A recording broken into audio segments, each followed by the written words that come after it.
Okay. So it's my pleasure to welcome Holly Roberts today because I've known Holly for a number of years, and I've had the pleasure of enjoying her work since, boy, for decades now, Holly. And I'm not supposed to pick favorites, but I would have to say that you are probably among my top favorites as an artist in the work that you create. I find that your work has always been inspirational, beautiful, and for me, it is really the of work that I saw that began to make me think about redefining what photography really is. And I think a lot of that probably comes from the fact that you really started as not as a photographer, and you came into the medium definitely through painting and through printmaking. So these are some of the things that we'll be talking about. But my first question for you, have you always thought of yourself as an artist?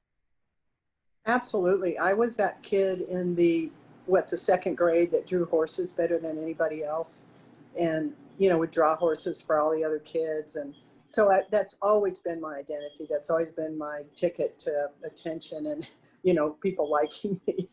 that horse thing is big. So yeah, always. And I just don't think I'm suited for anything else. I have terrible problems with numbers, critical thinking, and if I get bored, I'm just done. I can't do anything. So yeah, I think being an artist has always been on the table. Thank goodness there was that, right? Yes, So, absolutely. Sarah, take us to the first slide. So, so what I'd like to find out a little bit is, I mentioned that you studied printmaking and photography.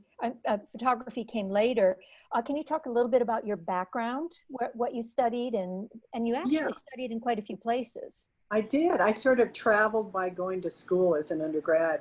And I initially was very excited about ceramics and just was working away. And I was at the University of New Mexico. And I had this teacher who, when it came to grading, and he was never there, he was never helpful or present, but he said, you've got so much work, I'm going to give you a B- instead of a C. So that was not encouraging. And probably I didn't need to be in 3D. I'm really a 2D person. But I just sort of, as a printmaker, I think what was attractive as a student when I was being a student was there was no instruction. It was abstract expressionism. You were just supposed to just let loose and do whatever. But printmaking was very specific. You do this, you do this of acid, and you're going to have your image. So I think I was drawn to it because I needed some direction. I needed some help. But at the same time, it's a very harsh taskmaster. If you don't do it just right, you lose the image. You've got this press. You've got all these chemicals. But it certainly got me going. And at the point that I was ready to transition over to doing more, I think it gave me a real solid background in how to make images.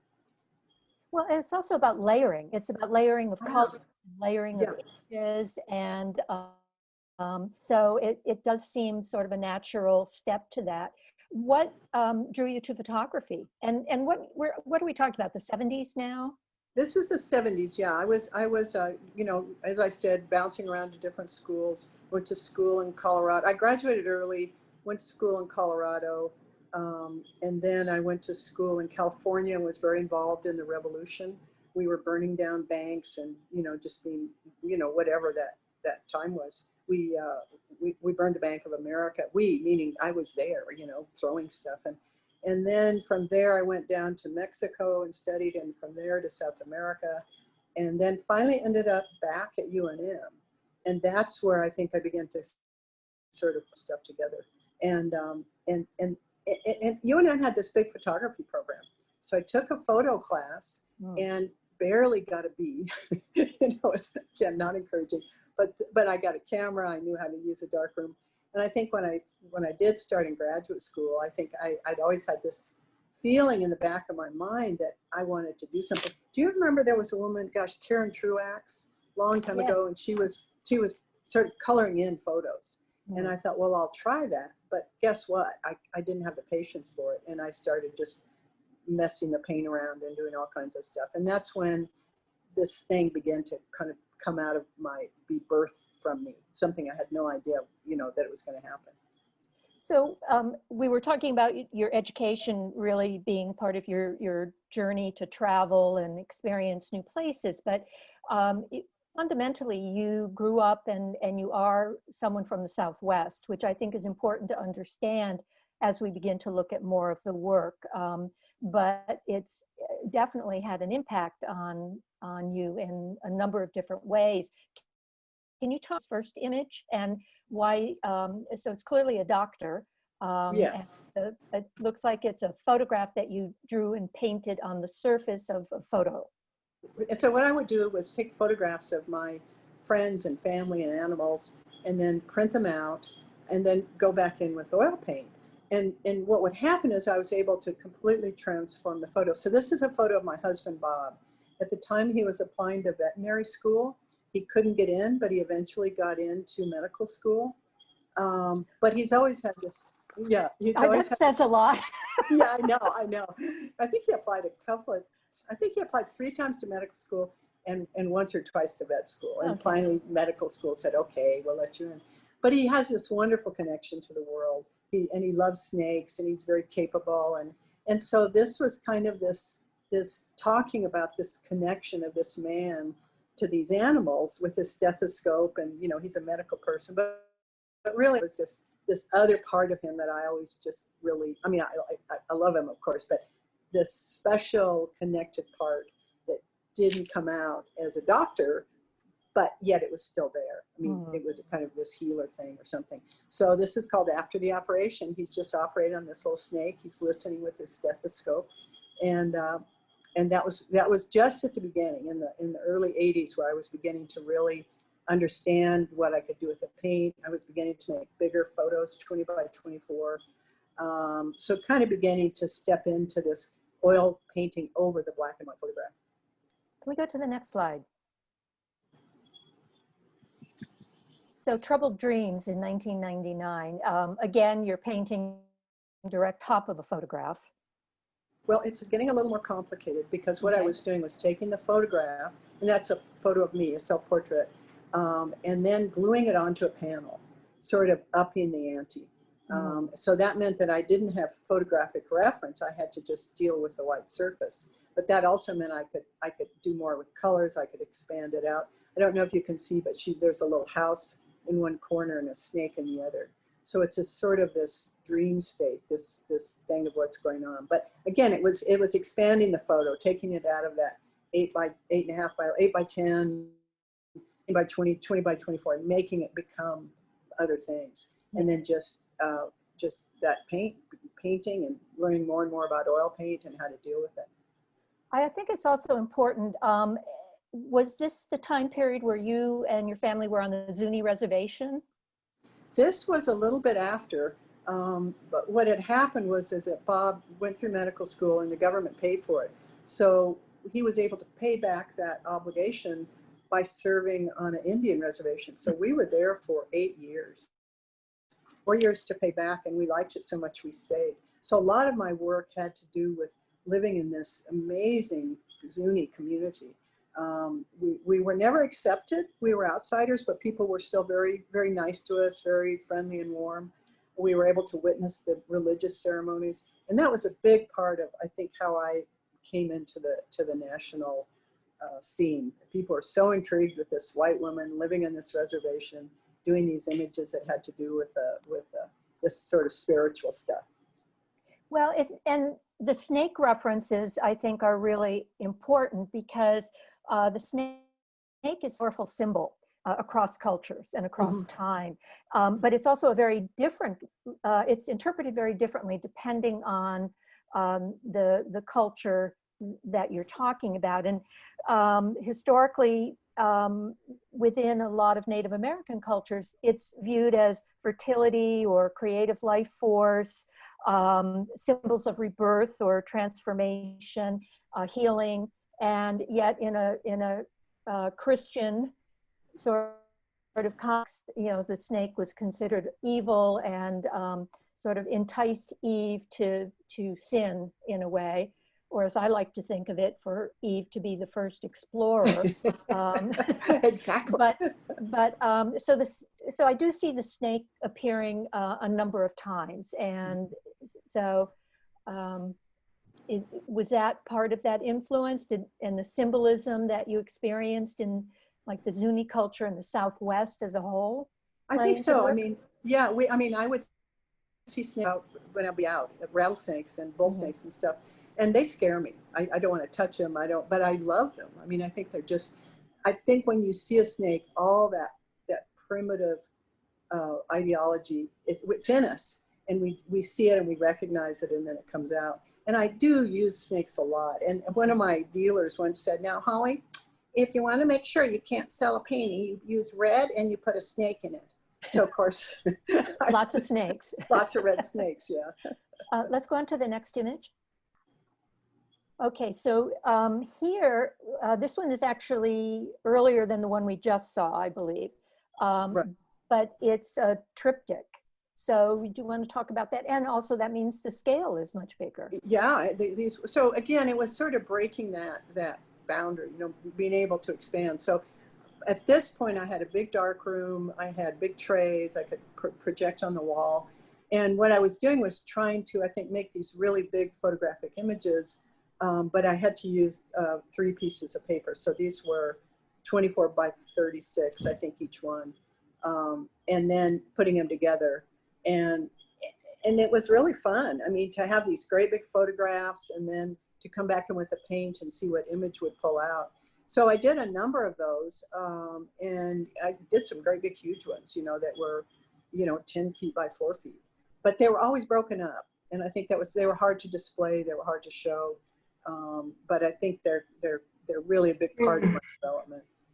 Well, for 1994, it might have been, but in this day and age of very large scale works, you know, it's sort of a different approach to being able to handle that. What kind of work were you looking at? Were you looking at painting while you were doing this? Were you, you know, I see a lot of the tones, the palette that to me speak of the Southwest. So was the environment a big influence for you? Well, absolutely. I would take watercolors and I would go out to these landscape sites that, you know, there's some amazing colors. And I would just set up my watercolors and I'd try and match those colors. And then I'd come back and I would use the colors that I was seeing. I don't see greens very well, but reds I see fantastically. I think because of all the different shades of reds and oranges. So absolutely, I think those colors are hugely, it's, you know, we are what we are. And you're part of your environment and you're part of what you see. And I was looking at a lot of different painters. I think for a while there, you know, Franken was just such a big influence on all of us. Mm-hmm. And then later I really started looking at folk artists and being most in love with them, I think. Let's go on to the next slide. There's an incredible storytelling aspect to your work as well. I mean, we talked about the symbolism of the snake and kind of, but definitely there's always seems to be a story that you can try and capture as you look at this work. So do you want to talk about this piece a little bit, Rose? Yeah, it's interesting too, because recently I've been going for all these home videos we have that our daughters when they were little, and I've been putting them onto my computer and watching them. I cannot remember a single thing from these videos, but I can remember every painting I did. I can remember what I was thinking, what I was doing, what the story was about. I mean, there's such a strong connection to a deep part of me. So this piece was at a time when I felt like I was really struggling with just my art and being acknowledged and work going out and going forward. I'd also changed from painting with oil paint over the image to painting with acrylics, laying them down, and then glue photo on top. So what I discovered was that if the photo wasn't about what it was about, then I could make these images have more strength. So this was graffiti that I had photographed. These were different angels. I think I got their Giotto angels. Mm-hmm. The driver is a folk artist. And then of course, those were signs that I had seen, road closed. And then down below, I don't know if you can see, but those are all snakes. Right. And of course the crows up above. It reminded me of the dump, you know, when you go to the dump and there are all these birds and all this stuff. So it was just a time when I felt like I couldn't go forward. I just was stopped. I was trying to, but everything kept dropping down on my way. Mm-hmm. So that was what that was about. So I think it's important to point out that when you talk about cutting the photographs out and gluing them down, so the wheels are actually photographs of, it looks like rocks from this size. Barbed wire. They were rolls of barbed wire. And the snakes are cut out in the shape of a snake, but they're not necessarily a photograph of a snake. They were culverts. They were anything that ended up making a good snake shape. But the barbed wire wheels, I was driving along the road and there was a long stretch of barbed wire that they had rolled up the barbed wire. Fantastic, you know, I mean, it was sort of like learning to see things. Just you photographed it because you liked it, and then you had it and you thought, oh my God, what can I do with this? You know, how can I turn this into something? So let's go on to the next slide. So here you can see what we were talking about a little bit better, I think, which is that the body of the horse are photographs of trees. The legs look like grass or brush. And so you've cut those out from different images and have glued them onto the page and painted. And the horse also features fairly regularly in your imagery. It really does. And as I said, when I was a little girl, that was my claim to fame, was drawing horses. But I traded my bottle for a pair of cowboy boots when I was 4. So they've always been a big part of my life. It's always been a connection I've had. And so I think I'd go back to it. They just are such great metaphors for where I am in my life. And then I love them. I see them. I'm around them. And if I'm not, I will find a huge inventory of photographs of horses. So the horse head is actually from when I was in graduate school in Phoenix, and I went to they'd have these big horse shows. And I just walk around and photograph horses in their stalls and out in the arenas and stuff. So, and again, it's what can you put it together that isn't what it is that makes it become something else? And it becomes so much more powerful when it works. Of course, that's the $24,000 question, is to get it to work. So one of the things I'd want to talk about a little bit is, you mentioned that it's sort of at different phases of your life. There's a lot of personal meaning, I would assume, behind the work that you're doing or the style that you're working in. Is that true? Oh, absolutely. I mean, I think that I do a blog, and I started about 3 or 4 years ago. And at first I felt like, oh, I shouldn't talk about my work. People should bring to it what they will. But then I thought, no. And I started to write about the work, and I realized that in talking about it, and it helped me understand it better, and helped me understand what I was saying, where I was at the time. But they're all personal. They're all connected to where I was at that time in the world, whether it's a global incident like a 9/11 thing, or and there's one coming up, I think, that had to do with, that we'll talk about. But it's just my life. It's what's going on. It's how I'm feeling. It's what I'm thinking. If I'm just really upset, that goes into the painting. If I'm happy, that usually doesn't. Happy doesn't work well when you're creating. It's sort of more like the distress stuff comes out in some sort of better shape. So on some of the earlier works, when we were looking at work in the 90s, I remember how powerful your was in the photo world. That the fact that you were breaking the rules, that you were in a way desecrating the photograph, but that idea of to create some new whole and working on the surface was very, very exciting and very different.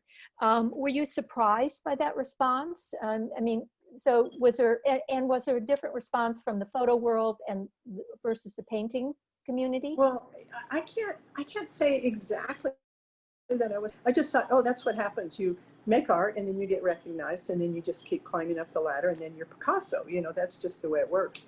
And so I think what surprised me was that I was such a hit in the photo world. I don't think the painters really cared much. you know, it wasn't that interesting. But the photographers were so supportive. I got a couple of grants. You know, one was a big NEA grant. I got the Friends of Photography. I got that beautiful little monograph published. And again, I think I just was dumb. I thought, oh, this happens. But really, now I look back and I think, oh my God, I was so fortunate, and I was so that I got the exposure. I think living in Zuni was a huge plus, because it was so strange and interesting, and I was the real deal. You know, I wasn't just pretending to be a Native American crystal person. I was really there, living on the reservation. So again, I look back now and I think, oh my God, what an idiot I was. I just so took it for granted, and now I think, geez, that was really something. So we talked about the influences of painting and printmaking, photography, but for other things like crafts, you know, Zuni is known for the jewelry, for I assume pottery. Did that kind of hands-on creativity influence you as well? No, not really. It was more going down to their dances, their ceremonies, where you go stand on the roofs of the houses and look down, and you'd see these dances, and that was really magical. There was a thing that would happen where this masked figure called Atloshe will go around, and he'd pound on the door of the houses, and the thing was little Bobby or whoever had been bad, and so Atloshe had been notified, and he was little Bobby, and the parents were saving little Bobby from Atloshe, and you know, it was sort of this bad cop, good cop thing. But the thing is, the whole village, when Atloshe was out, they were just terrified. The adults knew that it wasn't real, but they were terrified. So that was the kind of thing, this ongoing, living, religious, spiritual thing that was just so fascinating. And these masks were just beautiful. You know, some of them were just ancient, and they kept them and used them. And so I think it wasn't the actual crafts of Zuni, or it was, to me, that wasn't that interesting. It was really this ongoing thing that I think really was the most interesting. Where these beliefs are part of everyday life, where Exactly. they are so interconnected. Exactly. And we'll see a little bit of it when we talk, when we get to the slide of your studio, but in visiting your home and in visiting your studio, I have that sensibility of it, of your art being so much a part of just who you are and the life that you live. So why don't we go on to the next image? Woman with her own coyote. So again, that's this, being here in the Southwest, we see coyotes all the time. I kind of have a love-hate thing for them, because I love them, but I have a little 16-pound dog, and they would love to gobble him down. And he's a terrier, so he's an idiot. You know, he thinks so there's always this anxiety when there are coyotes around. I want to photograph them, but I don't want them to eat my little dog. So, and this piece was about how far I could take the paint and then make it be an image. So instead of the photograph giving the information, the paint was giving the information. Because what I did was I painted out those squares, and then came back in with the photographic, my head and the coyote's head and the feet to form that woman with her own coyote. And those are my legs on the coyote, and it's almost like a fever dream. So I just love this image. It's just so quirky and funny and strange, and you know, just kind of wonderful. Is the coyote considered the trickster in some Native American mythology? Maybe the Zunis didn't have a whole lot to do with. Okay. I mean, they didn't. The other thing too, Deborah, you have to understand is that when you're there living on a reservation, they don't talk to you about stuff. You're not really. They don't want you in. They don't want you to know stuff. You're really not part of it. You're not supposed to photograph. You're not supposed to be certain places at certain times. And not that it's not a rudeness, it's just, I think, a protectiveness. So most of what I found out about the Zuni culture frame that came from this book by Matilda Stevenson. And she was there in the late 1800s. Her husband died and she stayed. And she had drawings done of the masked figures, and she wrote all about the culture. And that book is what the Zunis go to when they need to bring back a mask or they need to look at something. But she couldn't do that now. You know, that would be totally out of the question. So anyway. And are you still working in oil at this point, or is this now acrylic? This is now acrylic, although in the last, since March, I switched back to oil. I have a couple of those at the end that we'll talk about. Okay, can we go to the next slide, please? Okay. So this is, again, this is like the road closed one. It's sort of this mythic journey. That's me. And it's that little snake truck chugging along, and all these hands are reaching and grabbing, and the stuff coming out of the exhaust. And that's New Mexico too. That's hard. That's no shade, no trees. And the springs. I mean, you can't hide anything here. If you dump a bed springs, it's going to be there in 30 years. Mm-hmm. Anyway, again, I think it's that Robert Campbell. Joseph Campbell. Yeah. And that whole mythic journey, that the hero's journey, I think, me being the heroine there. Holding you up. So one thing we talk about with our collectors, what is the price range of your work? Obviously, they're different sizes and they're wined, but are you comfortable sharing with our audience? Absolutely. This size, 24-30, is about $3,500. The smaller ones go down to $1,500. The little, maybe 6x9, and then I think the most expensive are the very large ones, around $8,000. So a range of 8 down to 1,500 is kind of the range of the prices, and that's the gallery prices. You know, that's what. And what are your galleries? You have Terry Etherton, right? Right, Terry Etherton in Tucson. I just started with a gallery in Santa Fe called Form and Concept, which is a sort of a new ideation of Zane Bennett, which was a gallery I was with before. I am with a gallery in New Jersey called Ruth Morpeth. And I'm just having a show with Candela Gallery in Richmond, Virginia. It's opening on the 5th, just opening up. So great. We also had a question. Marv wanted to ask what the hands represent to you.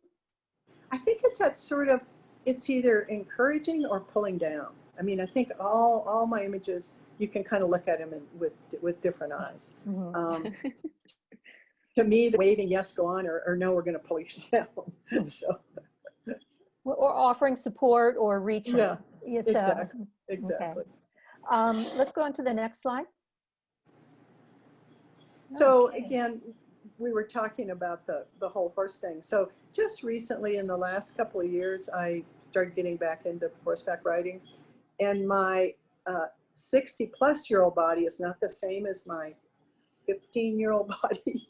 And so when I get on the horse, and it's like, oh my, all these things are different, and I'm stiff and awkward. And so this is really what this is about. This is about this body that's changed back on these great big huge animals that I once was so connected to, and now I'm trying to get back that connection. There also seems to be a different approach to your application of paint. You know, a little more watercolor effect, maybe? Or I think that's right. In this one, it's very much about washes. And then what the horse is standing on is paper that I paint.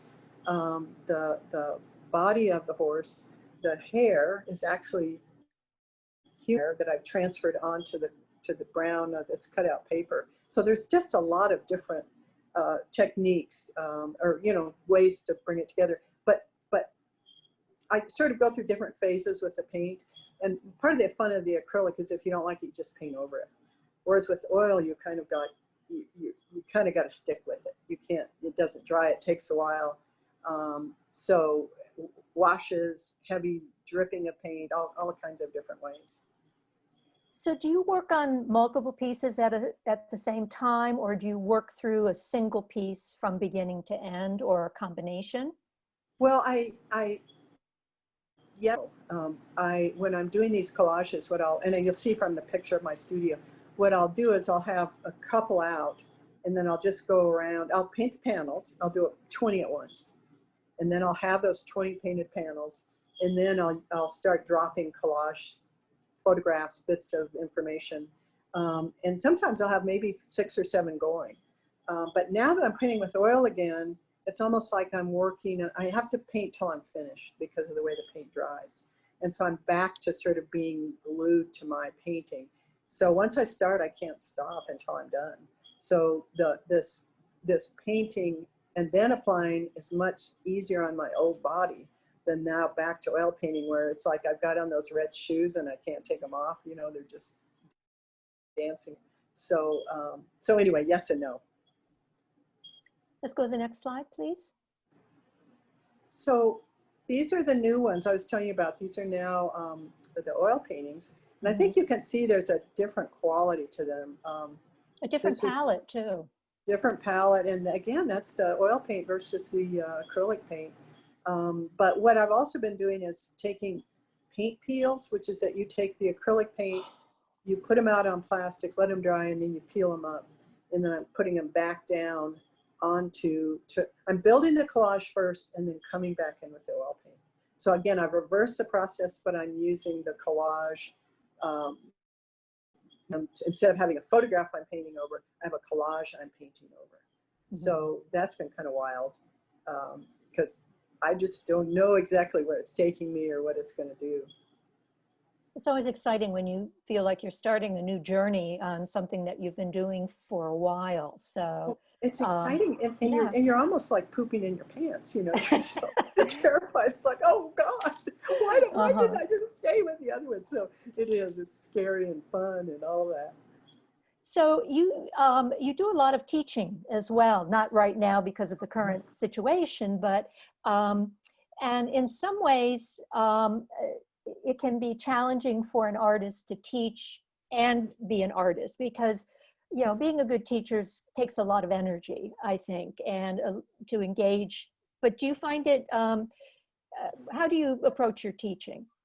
Well, I teach at workshops. I don't teach any full-time year round. So that's a very different situation. That means for anywhere from a week to then a couple of months teaching, but usually it's a week or 2 weeks. I have this intense relationship with my students, which I just love. I get to know them. I'm very good at pulling out their creative selves. One of the things I tell my students is that unless I have at least one person cry, I don't feel like it's a successful workshop, and their faces all fall. And what happens is people have these breakthroughs. Tears will come, you know, and it's a good thing. But I think they're thinking, oh, she's so mean. She's going to make me cry. Tears of joy as opposed to tears of pain. Got it. Yeah, okay. Tears of, and I do love it. And I have my students, I think I can stay connected with so many of them, watch their progress, and they'll take my workshops over and over too. I'll have some students that have come back 6 or 7 times. And they're adults. These are people who, they come in at 8 o'clock and they leave at 10:30 p.m.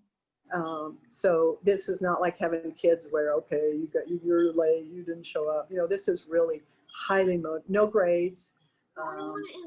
The success. What do you want to do? Okay, we have somebody who has their mic on. Roberta, it might be you. Let's go to the next slide, please.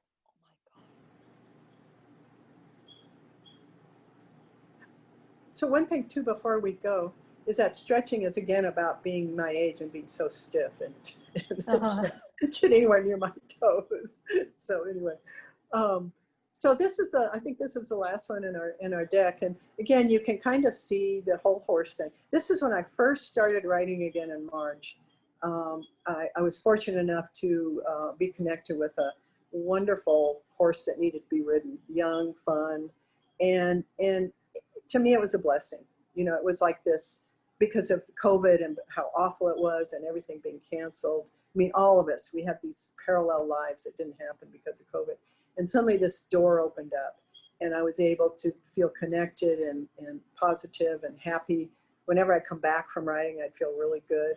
And so, and this was also the first one I started doing with oil, where it suddenly came to me that I could do this other approach. I could build the collage and then come back with the paint. And again, you can see the paint peels are the blue and the sort of the fuchsia of the shoulder of the horse. And then the legs are all paint peels. And then the angel and the horse are, of course, photographs.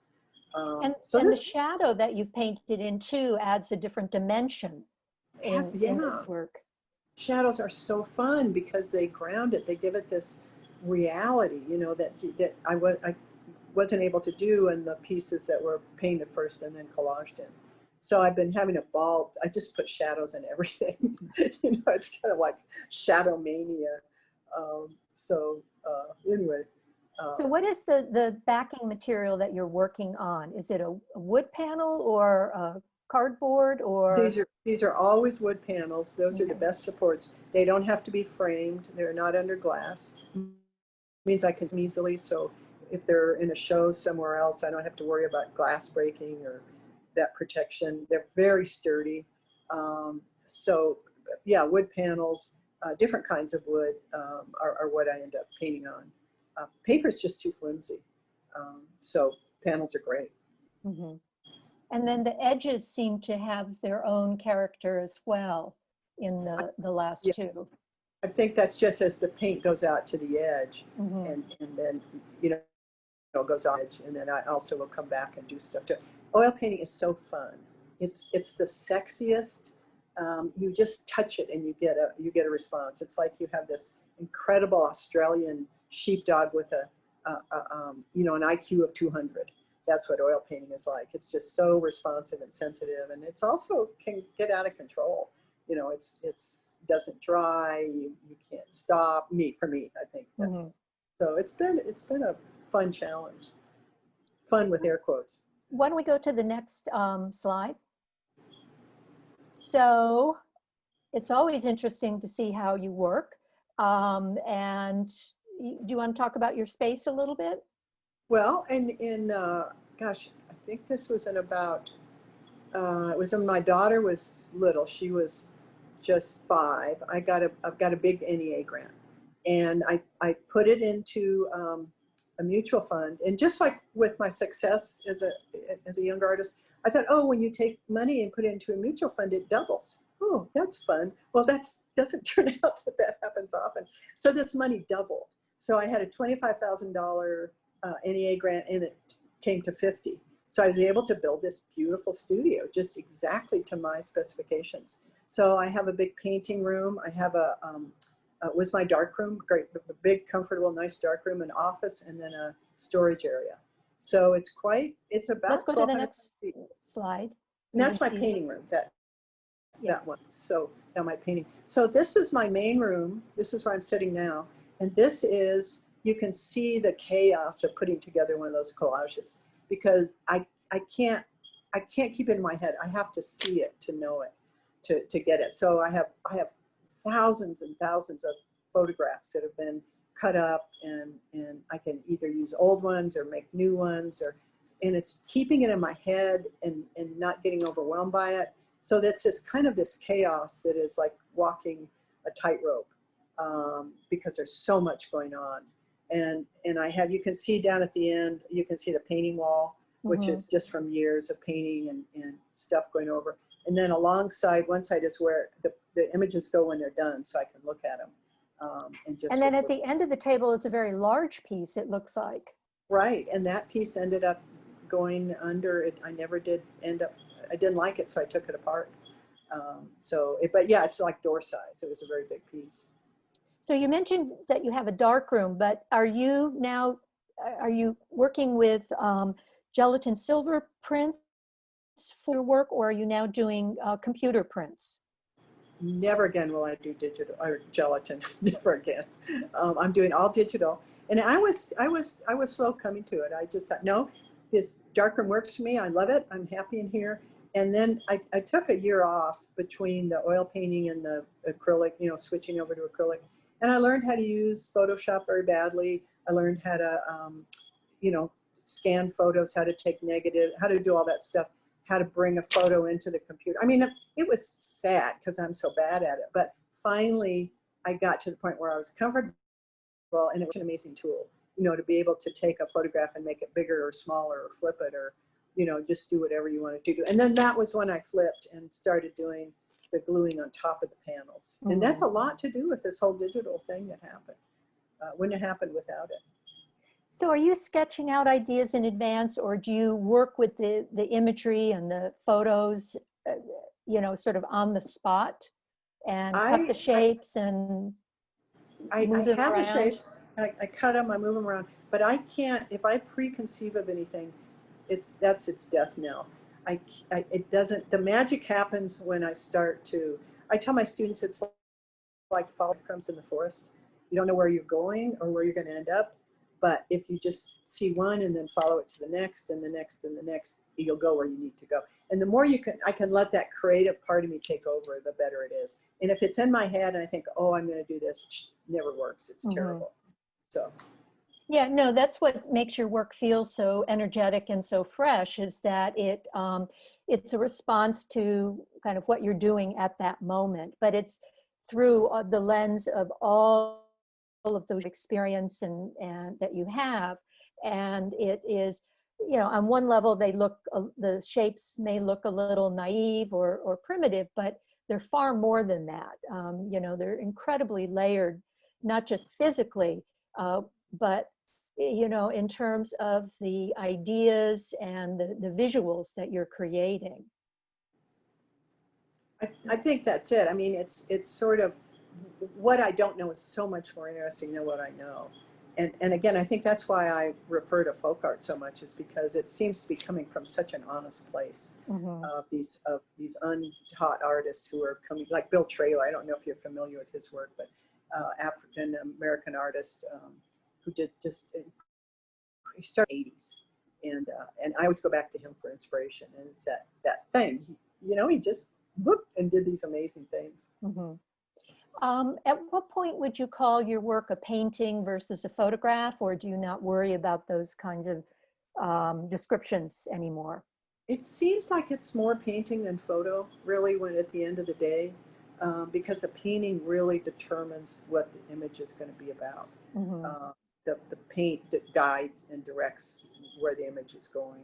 So, but it's always photographic. It's always got photo in there. It's so important to the making of the image. Without the photo, it wouldn't be what it was. So it's a hybrid, but I think if I had to, you know, Sophie's choice, I have to pick one or the other, they would probably be more in the painting world.